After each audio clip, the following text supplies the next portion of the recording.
The chosen one. I think we're probably all familiar with that trope. It's like a squirrel.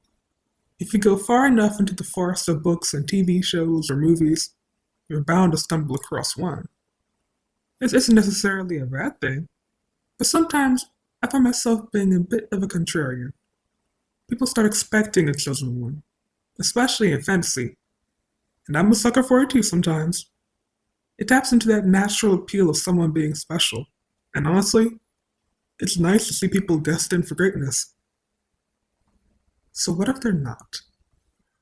Maybe there's actually a group of characters who are considered special, but the main character isn't even one of them. Now, of course, this could end up working in the opposite way.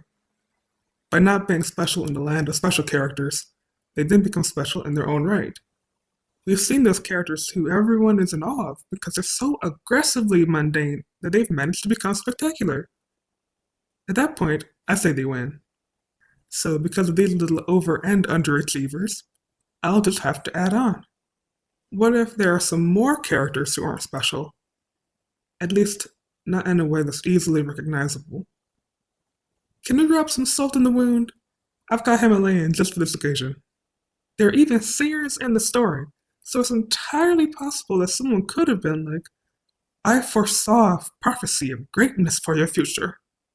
Only no one does. They're just like, I saw you fighting. You didn't die, so yay? Oh, never mind, I spoke too soon. This is probably me being morbid. Most things are, but I really do find this fun. The character is only special enough for it to make sense that they're the main character, but also regular enough where if they didn't specifically do anything to make a stand, it wouldn't have made a difference. Okay, I can't hold it in anymore. I'm talking about Costas from Changing Waters. Blame the audiobook because now I'm forced to look at the start of the series again. It's stuck in my brain. More than usual. So, that's not good. Or it is, I don't mind really. As you learn more about the world of Jiol, you'll see that a group of individuals actually was deemed important or quote unquote chosen, but he wasn't one of them. Even now, he's a great sorcerer, but it's not that he's the only one.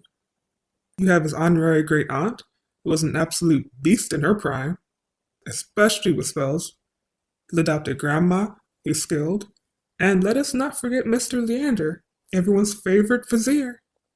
And by favorite, of course, I mean the guy you either love to hate or hate to love. So Kostas isn't even uniquely prodigious. In no way is he a chosen one. He's simply a kid who got put into this situation because of his parents. So next time you're thinking, ugh, I got acne because of my mom and dad, remember that at least it's not an entire group of people depending on you. Kostas has all of his pressure, but apart from some raw talent, which is basically the result of actually getting trained unlike most of his peers, he's like everyone else. Well, geez. Sounds like he shouldn't be the MC in this story, right? If that was it, I'd agree. But I like him. Because it would be weird if I hated my own character. But also, because what makes him special is who he is from the inside.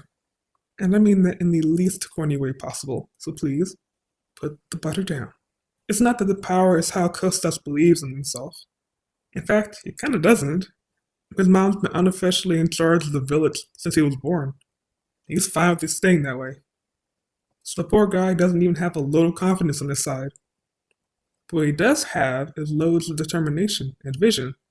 More than anyone in the trilogy, I say he has the best ability to see potential, both in others and in places. He can literally look at ruins and think, I can work with this.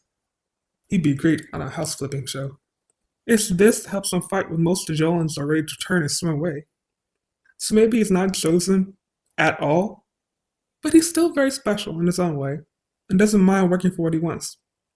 If that kind of character interests you, the first book of the trilogy, Changing Waters Joel, is on Amazon, Nook, and Kobo. When this audiobook is finally done, that'll be on Audible. Now before you go on your merry way, please like and subscribe. If you have any favorite Chosen One characters, or characters who are actively not special, I'd love to hear about them. I'll be into